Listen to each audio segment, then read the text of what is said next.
Hello again. It was a big year for England's royal family. The Queen's Jubilee celebrated her 50 years on the throne, and now Prince William's wife, the Duchess of Cambridge, is expecting. That's a lot of excitement for one family. And we haven't even mentioned His Royal Highness Henry Charles Albert David of Wales, better known as Prince Harry. There is nothing like the rituals of the British monarchy. The women's silly hats, the men's silly hats, the trooping of the colors, year after year after year. Plaques unveiled, hands shaken, divorces announced, unions solemnly sealed, more silly hats. And then there is Harry. Young and handsome, Harry does things his own way. For instance, here is his grandmother christening a vessel.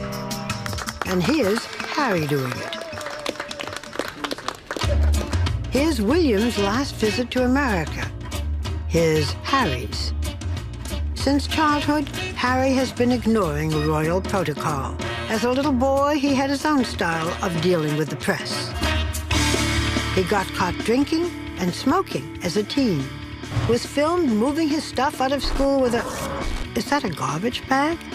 Getting into fights with photographers, getting it on in public with former girlfriend Chelsea Davy, and dressing as a Nazi for a costume party. Called the Party Prince, he was dismissed. But it was never that simple. As a little boy, he was very close to his mother. At her funeral, it was his heartfelt note to her that remains unforgettable. Out of that tragedy came an increased closeness to his father, and even more to his brother, who shared the same difficult upbringing of privilege, scrutiny, and loss. He is the one person on this earth who I can actually really, we can talk about anything and we understand each other and we give each other support. As he got older, he followed in his mother's footsteps. At 18, he spent a year in Africa working with orphans at an AIDS charity. When he joined the army at 20, he insisted on serving at the front in Afghanistan. There for a while, he was just one of the guys. And the army, its hardships, its discipline, its collective sense of sacrifice, gave him a new sense of seriousness. He threw himself into charities for wounded veterans. And this year, when the Queen asked him to represent her on a tour of the Caribbean and South America, it seemed as if Harry had finally grown up.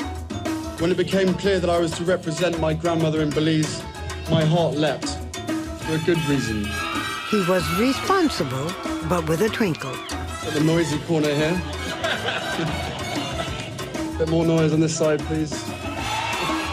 But while the crowds were wild about Harry, Harry could still be wild. During a recent frolic in Las Vegas, he invited 10 girls he had just met to his room and then played strip billiards.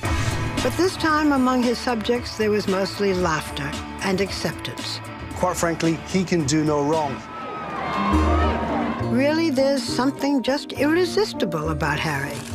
In a family not noted for its spontaneity, Harry's contagious sense of pleasure, that spark of joy, hasn't faded with time and reminds us that life is about not just duty, but love, loyalty, and yes, fun.